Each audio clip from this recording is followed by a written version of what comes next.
So I can't quite believe it, but actually it was over 20 years ago when I first saw the early drawings and ideas in Lauren's portfolio for Clarice Bean, That's Me, which is the first picture book that Lauren and I worked on together.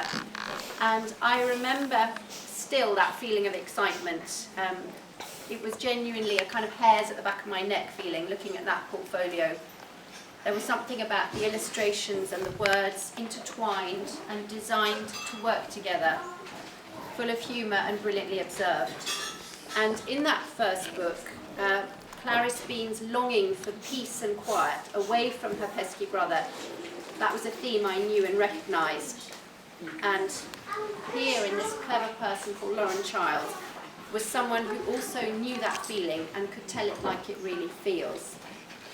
So we now wind forward many years later, and sales of 8 million books worldwide, but that's done nothing but strengthen, Lauren, your amazing talent for straight talking storytelling. And I thought I would read to you from the beginning of this new small person. So Elmore Leonard started off life as an only child. Elmore Green, sorry. You did actually illustrate the cover of an Elmore Leonard book, I know that. Elmore Green started off life as an only child, as many children do. He had his own room. His parents thought he was the funniest, cleverest, and the most adorable person they had ever seen. When his Uncle Cecil gave him a jar of jelly beans, Elmore could eat every single bean all by himself. There was no worry about anyone eating the orange ones because Elmore's parents did not eat jelly beans. But then one day everything changed. Somebody else came along.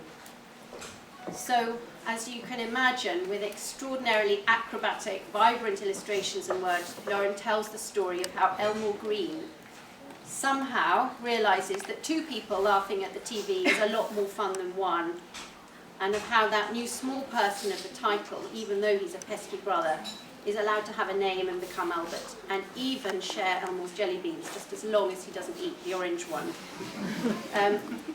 Now, this story is both timeless in its universal appeal, and it also feels perfectly pitched for today's children. And maybe that's because Elmore and his little brother are black. And as Lauren explains in a recent interview, it is fundamental that children should feel part of society, and part of everything they are should be represented, so they can see their faces in the books and feel that that story is for them. So, Lauren, as with all your books, they are for children, but they are also for everyone, because you can take a complicated emotional situation, which we all feel, like a new baby in the family or that longing for a little bit of peace and quiet, and transform it into a highly satisfying, visually thrilling masterpiece of storytelling. So I think we should all drink to Lauren's new masterpiece, The New Small Person.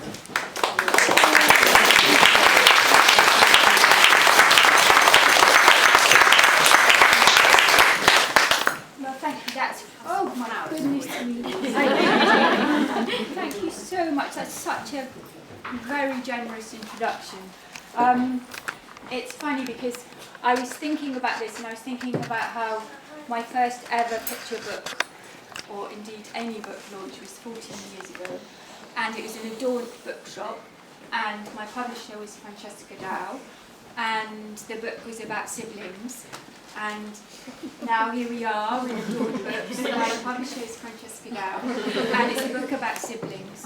I'm slightly obsessed with sibling relationships.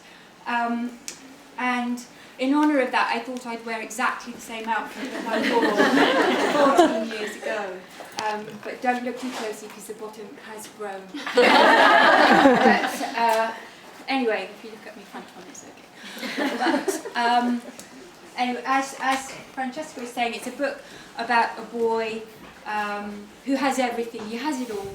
He's got his own room. No one can come in. No one can touch anything. No one can lick his jelly beans, because everyone knows jelly beans that have been licked do not taste nearly so nice. And so everything's perfect in his world. And I'm sure some of you know how that would feel, to be the most adorable clever, cutest person on the planet. I never had that experience because I had an older sister, but I'm sure some of you know how it feels. I had the experience, though, of a younger sibling coming along and destroying my universe as I knew it. And so I could channel what Elmore Green is feeling when suddenly this new person arrives, and suddenly he is not the cutest, most adorable, clever person his parents have ever seen. And suddenly everybody is looking at this thing in a pot that doesn't do anything, but they seem to find it very fascinating. And really it's just a blob that dribbles, and he cannot understand why anyone would be interested. And then as this thing gets bigger and is able to move around and do things, it starts sitting on his precious things and moving them and licking his jelly beans. And it's all pretty disastrous for him, but everybody says, you should understand, because the small person is only small and it can't help what it does. That's very annoying when someone says that to you, and I do know that feeling when Jenny used to come into my room and move everything and touch things and give them to her friends and things. So it's wrong that they say that. So I actually started this story about 6 years ago, and I remember getting to this moment, this sort of crux in the story where Elmore says to his parents, I think, you know, you should send their new small person back to wherever it came from. And they say that's just not possible. So, you know, that's a really sort of bad moment in the book. And I thought about how the story should progress and what should happen next. And I realised the only ending for this book was very bad. Because clearly it's the parents' fault, and they should understand that it's not okay to have your younger sister Jenny coming and Albert coming into the room and taking all your things. So I wrote this very, very dark ending, and it should end very nastily for those people. And I remember talking to Francesca about it at my publishers, and she didn't seem quite as set on this ending as I thought she was going to be. And I just got the sense that she didn't think it was going to be a big commercial success. And I thought about it for a long time, many years, and realised that I did need to pay the mortgage, and so I did want the book to sell. I also began to realise that I still hadn't got over the shock of my sister arriving and ruining everything for me, and I probably needed to get over that. And then my daughter Tuesday came along, and I suddenly started to see it from the parents' point of view. And so you'll realise that the story now ends very happily. It's all very nice.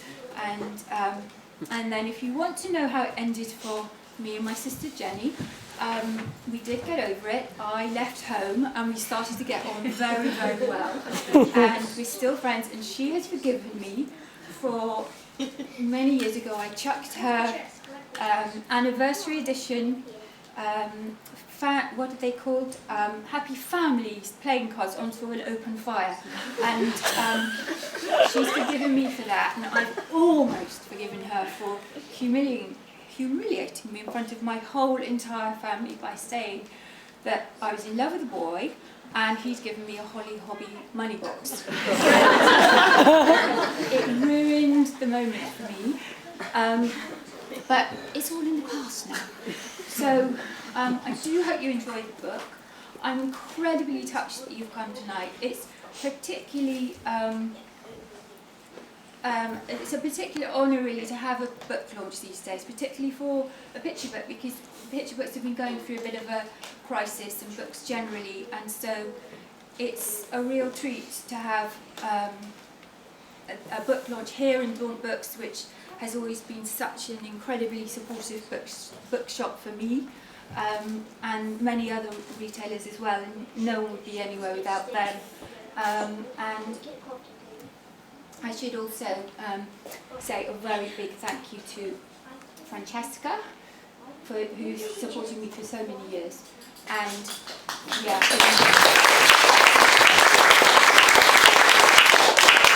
she took a big chance on my work, and that was my big break. And also Caroline, my agent, for making, getting the book to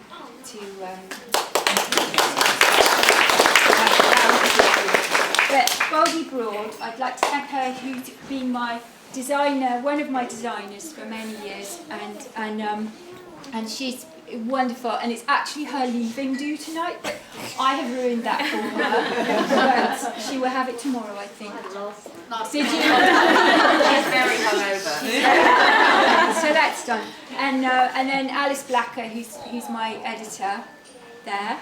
And I feel very lucky to work with these three, because whenever we get together, not only are they very good at reining in the ideas, but they also are very good at a nice cup of coffee and a chat, which is my favourite thing. So thank you, and thank you so much for coming. It's really sweet of you.